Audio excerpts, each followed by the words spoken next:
Mark chapter 14 this morning. I'm so excited to see you guys. I'm really excited about what God has just been revealing to me in this series that we've been in, and I'm excited to share with you what I've learned this week and as I've studied about this, and I hope this just brings some peace and some contentment to your hearts as we study about our Lord. You know, it's summertime, and it's close to summertime, and it's getting time for people to start traveling. Has everybody got a vacation plan this year? A few of us? Okay. You guys, I love you dearly, but this is going to be difficult this morning. You guys aren't very awake. Anyway, well, every year Jessica and I get to go somewhere, and it never fails. We'll inform people, we're going to be gone. We're going to go to Branson, or we're going to go to Gatlinburg and stuff like that. And people always ask the same question. I said, well, what are you going to do up there? And the answer is always the same for us as we go. Jessica's going to buy some new earrings. I'm going to buy a new pair of shoes, and we're going to play putt-putt golf. It doesn't matter where we're going. If we go to the beach, we're playing putt-putt golf. If we go to Branson, we're playing putt-putt golf. As a matter of fact, I didn't know there was anything else to do in Branson besides that. If we go to Gatlinburg, we're playing putt-putt golf. That's our idea of a good time. As a matter of fact, we have a hard time connecting to other social groups because everybody else wants to go eat at a nice, fancy restaurant and get together and do the socialite thing. And Jessica and I are like, yeah, we could get Chick-fil-A and play putt-putt. Like, that's our favorite thing to do. It doesn't matter where we go. And you would think that after talking to us and knowing this about us, you'd think we'd be good at putt-putt golf by now, right? Wrong. We're both abysmal at it, although Jessica, who is not here to defend herself, is slightly more abysmal at it than I am. I've got the scorecards to prove it. I love putt-putt golf because you always come to that one hole and you're like, whew, this one's going to be tough, right? It's like you got to go uphill, and then if you go too far, it's going to fall off the other side, and if you don't hit it hard enough, it's going to come back, and so you line up on it, and you think, okay, I don't want to hit it too far, so you barely tap it. And the thing goes up there, and it comes right back. And it rolls out there in the weeds, and you got to go get it. And so next time you're like, well, this time I'm going to get it. So you get in line up, and then you hit it about 4 holes over. Am I the only person who's ever done that? No? Okay, good. There's some of y'all too. Well, because Jessica and I do this on about every other hole, we developed an unspoken rule called the do-over. Like if you hit it from the tee, if you hit it out of the hole, or if it comes rolling back past you, you get a do-over. There's no penalty. Just pick up the ball and begin again. Just pick up the ball and try again. And that's interesting to me that we do that because Jessica and I are competing with each other. Like, it's not in my best interest to give her a do-over. It's in my best interest to count that and be like, well, the rules say that that's -3 or whatever. That's the way that we should do it. But for some reason, when it's me and Jessica, there's no penalty. Just pick up the ball and try again. And the motivation for that is love. Jessica and I love each other, even though we always have a bet going that the one who loses is going to buy ice cream out of our joint bank account, which makes no sense. But that's the bet going on. One of us is going to lose and have to buy the ice cream or something like that. We will give each other do-overs because we love each other. Now, let me be clear. If you guys take me to putt-putt golf, you don't get the do-over rule. I'm going to count every time you practice swing, every time you sneeze, every time you stumble. You're getting a stroke counted because I'm trying to beat you. But when it comes to somebody that you love, well, that sounded bad. It sounds like I don't love y'all, doesn't it? When you come to somebody that you really love, that sounded bad too. When it comes to your wife, right? When it comes to your wife, there's a different kind of love that allows the do-over. And this motivation factor of love changes this. I love do-overs because I mess up a lot. And you know what? We worship a God of do-overs. And his motivation for letting us do a do-over is not because we deserve it, and it's not because it doesn't matter to him. It's his love for us gives us this opportunity for do-overs. We see it in the scriptures again and again and again and again that God gives his followers a do-over. You messed up, but it's okay. Try it again. And today I want to look at the story of Peter. And I want to look at God giving Peter this amazing do-over, because Peter was like most of us. He's imperfect. But this series, Oxymoronic Faith, we're focusing on God's grace and how the way he treats us doesn't match our actions. So if you've got your Bibles with you, let's finish reading here, or start reading here in Mark 14, verses 27 through 31. And Jesus said unto them, All ye shall be offended because of me this night. For it is written, I will smite the shepherd, and the sheep shall be scattered. But after that I am risen, I will go before you into Galilee. But Peter, imagine that, but Peter said unto him, although all shall offend, yet will not I. And Jesus saith unto him, verily I say unto thee, that this day, even in the night, before the cock crow twice, thou shalt deny me thrice. But he spake even more vehemently, if I should die with thee, I will not deny thee in any wise. Likewise, also said they all. Now, if you've spent a lot of time in church, you know how the story ends. You know what's fixing to happen. This particular passage takes place right after the betrayal of, or right before the betrayal of Judas, right after the Last Supper. Jesus has taken his disciples and he's taken them to go spend time in prayer, and he's awaiting this group of armed men to come take him and take him to a mock trial and then take him to the cross. And in this, Jesus is praying, and Jesus' last mission on earth before his death is to prepare his disciples for what's about to happen. He takes time to sit down with them and give them hope and give them grace. And this is what he tells them. He says, look, things are about to go down. And what's about to happen, you're not going to understand. And you're going to make some mistakes. You're going to run from me, and you're going to deny me. You're going to abandon me. And Jesus knows that these disciples, who he loves so much, he knows the guilt that they will hold for that later on. That they'll make a mistake, and then they'll just immediately recognize, oh, I failed. And so he begins to prepare his disciples by telling them, I knew when I chose you, and I know now, I know what's about to happen. I know that you're about to abandon me. And Jesus begins to give them hope. So he offers them this promise, even though they didn't all understand the resurrection. They didn't know exactly what was going to happen. He says, after I am risen, we've got an appointment. I will meet you in Galilee. Even after you abandon me, even after you tell people you don't know me, after all of those things, I will meet you in Galilee. Cue Peter. I love Peter. Peter is talking to God. God has said, Peter, you're about to do this. And Peter goes, not me. I'm not going to mess up. You're not going to catch me denying you. Jesus, even if it means I have to die, Jesus, I will follow you everywhere. You're not going to catch me denying you. That's one of those comments that aged really well, doesn't it? And I love Peter. You've got to admire Peter's passion, don't you? He's out of all the disciples. He's like, nuh-uh. There's nothing you could do to pull me away from you, Jesus. But Peter has a circumstantial passion. See, the way that Peter relates to Jesus and the way that Peter's passion plays out depends on what's around him. At some points in Peter's faith, Peter is incredibly strong. Peter walked on water, but when he saw the waves, when he saw what was around him, he began to sink. And here we see Peter's circumstantial passion. When Peter is sitting here listening to Jesus, and he's surrounded in the world that he's in at that moment, he says, God, I will never fail you. Jesus, I would die for you. But when his circumstances change, so does his passion. And what I love about Peter, he's my favorite Bible character, because I'm Peter. That's me. And you can't tell me sitting in here, that's not you as well. That we don't walk around with a circumstantial passion. Our first take-home truth is this, is that our passion for Christ is easily influenced by the world around us. And I believe that's why the Bible makes it very clear to pay close attention to the world you allow yourself to be a part of. Is because our passion for Christ is easily influenced. And if you're sitting here thinking, that's me, you're not the only one. If you're sitting here thinking, oh, I never have my passion for Christ changed, you are the only one. The rest of us are sinners. None of us are perfect. And we know that Peter in this moment is being prideful, but why is this so easy for him at this moment? What about his circumstances at this moment makes it so easy for him to have passion? The passion that says, Jesus, I will die for you. Well, you notice two things about Peter that change between now and what's about to happen. Number one is his proximity to Christ. You notice that when Peter is the most passionate is when he's standing beside Jesus Christ. He's not passionate when Jesus is gone. It's when Jesus is right beside him. When he stands there with the faith and the assurance that this man who I'm close to is God, and nothing can take him down. Peter had seen Jesus raise people from the dead. Peter had seen Jesus tell people who couldn't walk to walk. When Peter was close to Jesus, his passion was alive and well. Secondly, we see that Peter was surrounded by a group of like-minded people.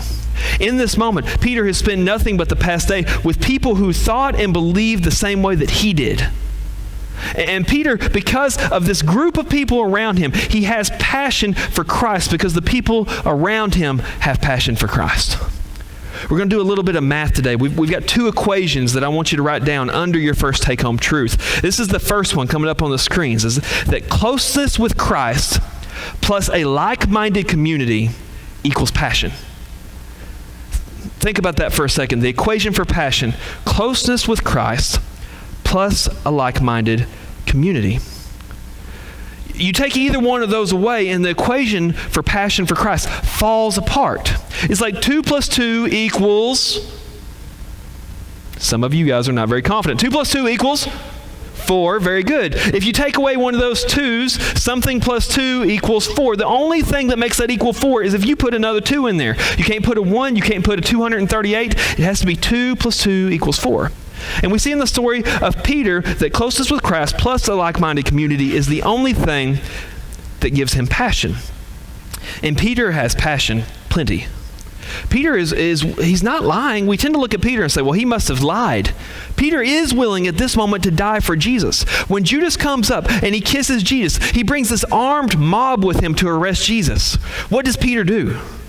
He pulls out a sword and he begins to fight. He fights people with weapons for the sake of saving Jesus. In that moment, I think you can make an argument that Peter was willing to die for that. But when his circumstances change, his passion and his confidence changes. And Jesus tells him that. He said, Peter, I know you feel that way right now. But you need to know that here in the next few hours, that before this night is over, is that for 3 times you're not going to have that passion. 3 times you're going to fail me. 3 times you will deny me. And I think what Jesus is telling Peter is, Peter, it'll be okay. Peter, I understand what's about to happen. If you want to turn over, we'll look at the story of what Peter did. This is in John chapter 18. They come to arrest Jesus. And they take him away. And they take him to this mock trial where they're going to accuse him of all of these things. It's going to happen in the middle of the night, which is how you know it's shady.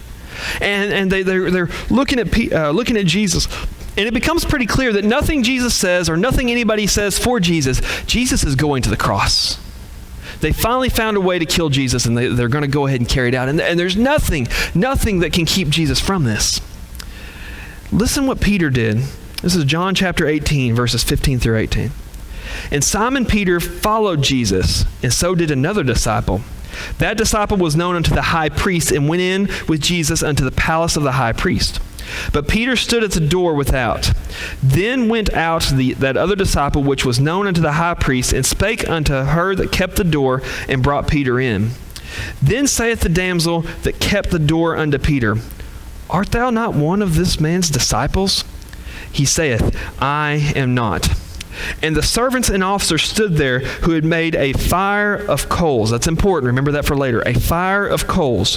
For it was cold, and they warmed themselves, and Peter stood with them and warmed himself. After the arrest, the disciples scatter. And that makes sense. You've got a group of men that are held together by Jesus, and you take Jesus out of the equation, and the disciples go off in every different direction. Mark records a story of one of the men who was there running off into the woods in his underwear. Most people think that was Mark telling us he was there. And so all of these disciples go away because they don't want to be arrested. They realize if they can take Jesus, if they can take the man who can do miracles, they can take me. But not Peter. Peter is passionate. And so Peter follows Jesus. Another gospel tells us that he follows Jesus at a distance, along with another disciple, probably John. And they come to watch the trial, and they come to see what happens to Jesus.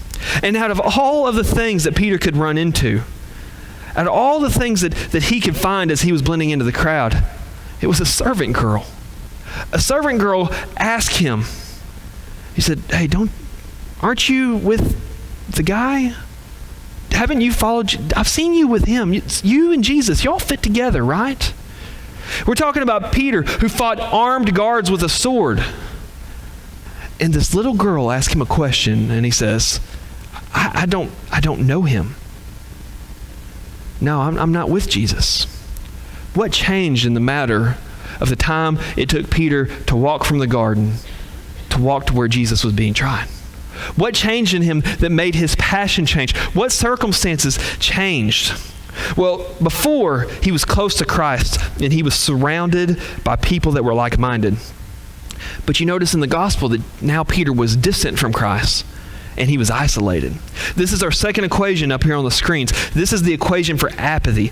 Distance from Christ plus isolation equals spiritual apathy. See, Peter was still following Jesus. Peter went farther than most of the disciples. But he followed at a distance. He wasn't beside Jesus. He wasn't willing to follow Jesus to death like he said he was. He followed behind him. And this is a picture of how many Christians follow Jesus Christ. We follow Jesus at a distance. Like, yeah, that Jesus thing, that's kind of important to me. But our lives and our actions also say it's kind of not important to me. Yeah, I'll have a Bible and I'll claim to be a Christian and I'll put verses on my social media, but when it comes to really committing to Christ, like I keep Jesus at a distance. I'm willing to go where he goes when it's easy, but when he goes to the cross, when he calls me to death, when he calls me to sacrifice, I'm not willing to go there with him. And because Peter was isolated, he failed Jesus. Our second take-home truth is this, is that followers of Christ need connection, not attendance. I've said that before, and if you don't write anything else down in here, write that down. Followers of Christ need connection, not attendance. See, Peter is in attendance, but he's not connected. And he's not in a like-minded group. And that's when we see Peter fall. This is the mighty Peter. Peter who had performed miracles with the power of God. Peter who had walked on water. Peter who was in Jesus' innermost circle. And when you isolate him and you put distance in between him and Christ, he fails and he denies Christ. I think this is a warning to us in how we relate to Christ and the distance that we follow him at and how we relate to our church. If you are isolated from a community of believers, you will be more susceptible to fail. If you are isolated from another group of believers, your passion will probably fail you. And as we open this church back up, I just want to take this time to give you this challenge. Get involved.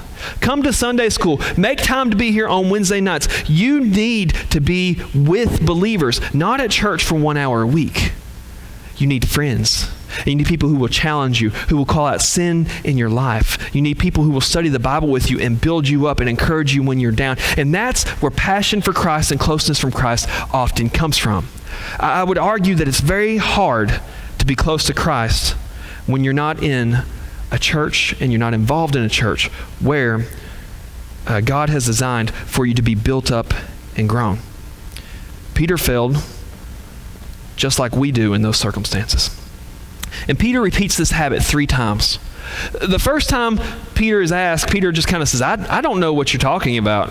What guy? I'm cold. I'm just here by the fire. And he's asked again, Peter, don't I know you? Aren't you with Jesus? And Peter blatantly denies it. No, I am not. I don't know why people keep asking me that. And then it's recorded in Mark when he was asked the 3rd time that he gets mad and angry and he's upset and he starts yelling and swearing and he says, I don't know that man, leave me alone. And this happens 3 times before the rooster crows. His desperation rises. And after that last moment, Peter hears the rooster crow and he realizes that was the 3rd time I felt God. And then Luke 22 records something for us that none of the other Gospels do. Luke 22 records for us that in that moment, Peter looks up and Jesus is looking at Peter. What a bone-chilling moment. That Peter, big mouth Peter, said, Jesus, I'll never fail you. 3 times denies Christ. He hears a rooster. He realizes that what Christ said was true, and he looks up, and Jesus is standing afar off, and he's looking straight at Peter. What kind of look was that? What kind of look did Jesus give Peter? Because we all know that looks communicate things, right? When I was in college, we were taught that the best thing you can do for classroom discipline to make sure that your kids are minding is to develop the teacher look. You know the teacher look, don't you?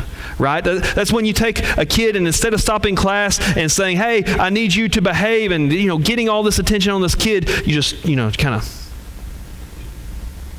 okay, good, we're good. That's all you have to do. And that look says, quit being a Neanderthal and get back involved in class. It communicates something.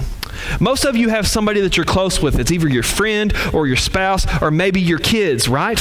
And all you have to do to communicate when you're both thinking the same thing is you kind of look at each other and kind of smirk, and you both know what you're saying to each other. We think the same thing.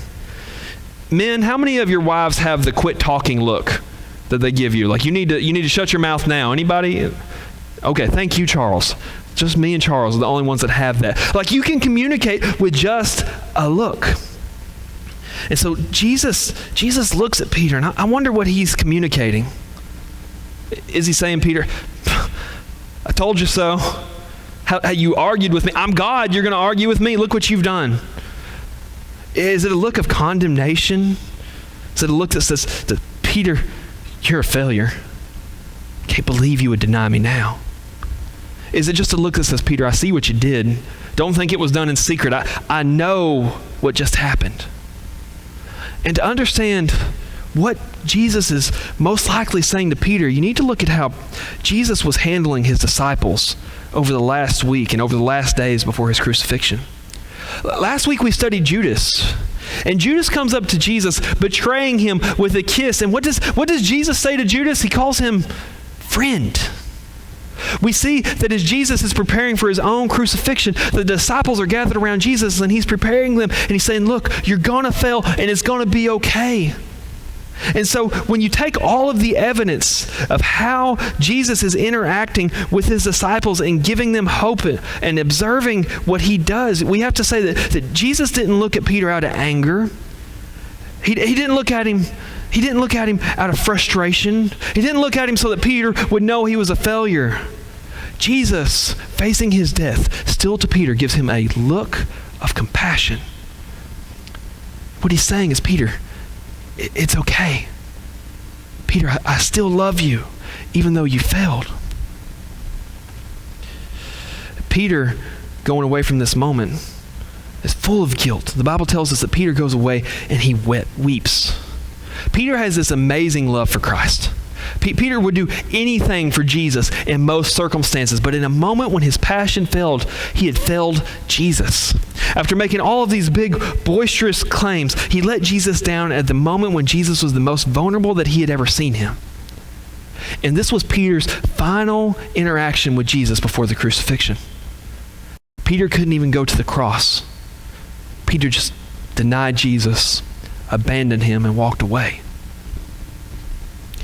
And yet, the way that Jesus treated him did not meet the failures that he had committed. Have you ever felt like a failure before God? Like you promised God, I'm not gonna do that again. I've got this one thing I fell at and I'm working so hard at it. And Jesus, I will follow you anywhere. I won't do that thing again. I won't treat people that way. I won't fall into that sin again. And then you let your guard down for a week and you get disconnected from community and you fail to take time to be close to Christ, and all of a sudden you find yourself wrapped right back up in that sin. Some of us carry around this guilt of something we did years ago. Some failure that we have in our lives. And we might say, I failed as a person. I failed as a follower of Christ and showing people the love of Christ. I failed as a parent or spouse. I had this failure, and though we might not let everybody see it, we still carry around that guilt. We carry around the guilt of the times when we realized that people recognize us as Christians, and we had an opportunity to show somebody the love of Christ, but our actions said, I don't know him. I don't know what you're talking about. I'm not with him. I don't act like one of his followers. Have you ever failed? Me too. Peter did as well. And for that reason, we can understand Peter's shame. We can understand what those days after the crucifixion must have been like for him, carrying around that heaviness and that guilt. I can't believe I let God down. I can't believe I felt that way. I had so much in front of me. I could have done such great things for God, but I couldn't even stand up to a servant girl and say that I was with Jesus. But 3 days later, things start to change. Later in the Gospels, a group of women go to the tomb, and the different Gospels record different names of women. That tells me that it was probably a large group of women, and just different names were recorded in different Gospels. And they're going and they're trying to cope with their loss. And they're going to the tomb with this hope that somebody will help them roll the rock out of the way so they can put spices on Jesus' body. It's the equivalent of what we do when we lose someone we love and we walk out to their grave and we decorate and we put flowers on it. It's a way of feeling close to somebody you love. I can honor and I can still love you even though you're not here. And this group of women walk out to Jesus' tomb trying to cope with the loss and trying to feel close to him. And as they approach the tomb, they see that the stone is already rolled away. We don't have to find someone to let us in. The stone is already moved. We can walk right in, and as they walk in, they find an empty tomb. No body, no remnants of a body, just an open place where Jesus isn't at. And they're wondering what's going on, but luckily, even though Jesus wasn't in the tomb, they found someone else. What can only be described as an angel is standing there waiting on them. And the angel says to them, remember, an angel is a messenger from God. This is from Mark 16. Listen to what the angel says to these women. He says, Christ is not here, he is risen. And then he goes on in Mark 16:7, it says, but go your way, tell his disciples and Peter that he goeth before them into Galilee. There shall ye see him. This is the same message that Jesus gave to his disciples. Jesus says, I'm about to go away. I'm about to die. I'm about to be at the end of my life. He says, but after I'm risen, I will meet you in Galilee. And here this angel tells these women, tell them that you found an empty tomb. Tell them that Jesus isn't here, and tell them they have an appointment with Christ in Galilee, that he's going to meet them there. But I love this. Why did the angel say, tell the disciples and Peter? Peter was a disciple. Why was it important for God to send a message through an angel to these women, to Peter, to meet Jesus in Galilee? See, something special is happening here. Peter gets this special invitation. Peter who failed, Peter who walked around this guilt, Peter who had to have thought, I could never face Jesus. Even if Peter had heard of the resurrection, his thoughts would have been, I can't see him after the last thing that we did is I denied him and he looked at me. But the angel says, Peter, go to Galilee. And John 21 records the story of that particular meeting. As they get to Galilee, Peter says, I'm going fishing. No sight of Jesus, I'm going fishing. And different historians believe different things. Some believe that this is Peter walking away from the faith and walking away from Christ. He's going back to his old job and his own life. And so he just says, I'm done with it. I'm not going to mess with this anymore. And he goes back to fishing. But my problem with that theory is this, is that Peter's at the designated meeting place.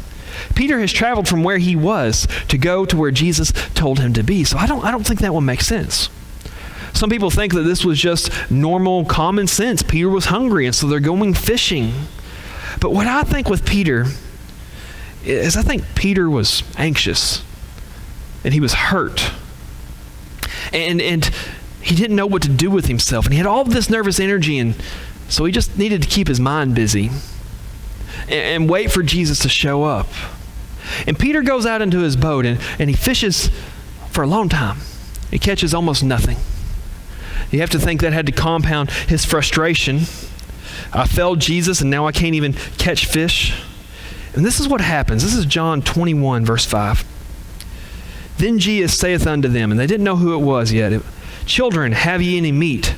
And they answered him, No. And he said unto them, Cast the net on the right side of the ship, and ye shall find. They cast therefore, and now they were not able to draw it for the multitudes of fishes. Therefore the disciples whom Jesus loved saith unto Peter, It is the Lord. Now when Simon Peter heard that it was the Lord, he girt his fisher's coats unto him, for he was naked, and did cast himself into the sea.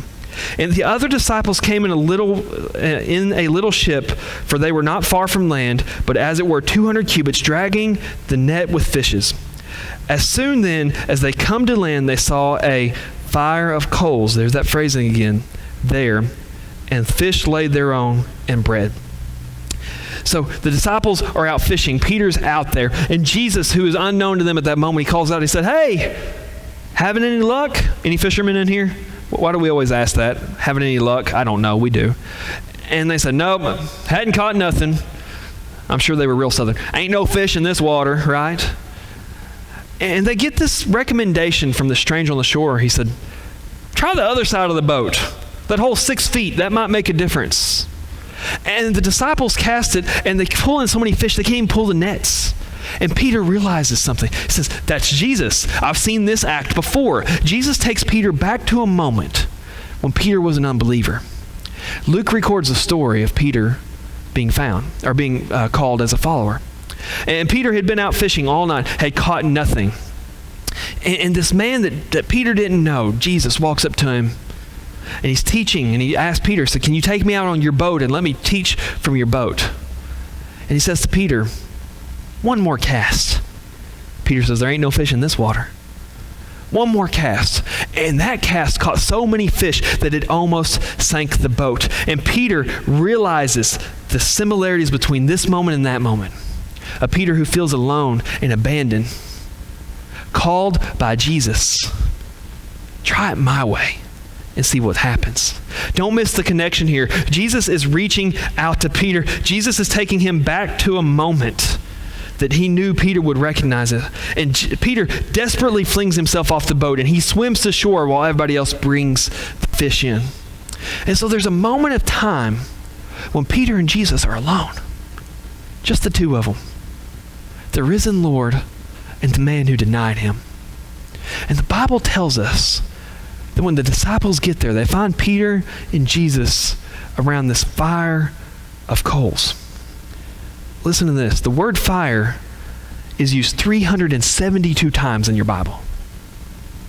The word used, fire of coals, as it's stated here, that word only appears twice in the entire Bible.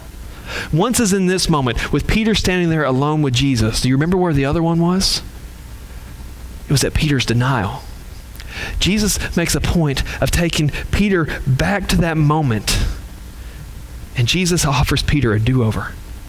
Our last take-home truth is we serve a God of do-overs. We serve a God of do-overs. And after the disciples get there and they eat, Jesus, in this moment around this coal of fires, he has this conversation with Peter.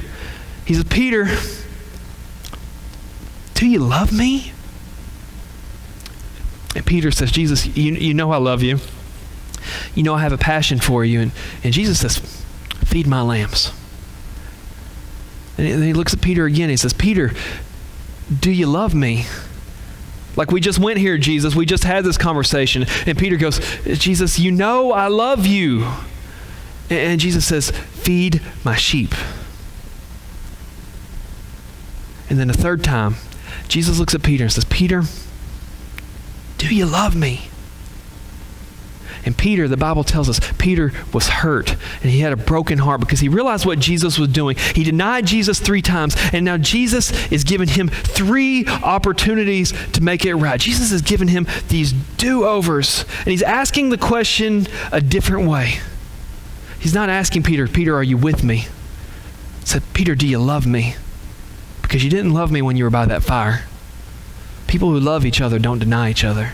"Peter, here's your do-over. No penalty. Try again. Peter, do you love me?" And Peter, with this broken heart and tears running down his face, says, "Jesus, you know I love you. Why do you keep asking me this?" And then Jesus tells Peter, "Feed my sheep." But he goes a step farther. He makes sure Peter knows what he's getting into. He says, "Peter, feeding my sheep means this. As you grow older, you've walked around all of your life doing what you want to do. As you grow older, you'll be led. And you'll be told what to wear. And you'll stretch out your arms." And what he tells Peter says, "Peter, if you follow me, if you love me, Peter, your life is going to lead you to the same place that I went. Your life will lead you to a cross." This is the price of following me. And then he looks at Peter. The Peter who was scared of dying with Jesus. The Peter who denied God.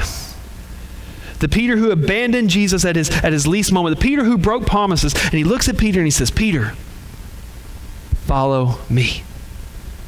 Here's your invitation. It's not over. You messed up, but that doesn't change everything. Begin again. Live if you want to make your way up here. When we look at the scriptures, we tend to look at Peter's faults. We know that Peter is a failure in so many ways. But Jesus looked past his faults and he said, Peter, I still love you. Peter, even though you messed up, I'm not done with you. And he gives Peter this amazing invitation. He says, Peter, I still have an opportunity for you. Peter, you're still useful. You're not useless. And as we look at our own lives, if you're like me, you carry around some faults. You carry around some heaviness. You carry around some mistakes. But here's what Jesus Christ says to us. He says, try again. Here's your do-over. No penalty. Just do it right this time. And every last one of us, we have the opportunity this morning to just leave our guilt and our shame and our sin here. And if you've never come to know Christ, now's the time. Leave your failures, leave your mistakes, leave them here.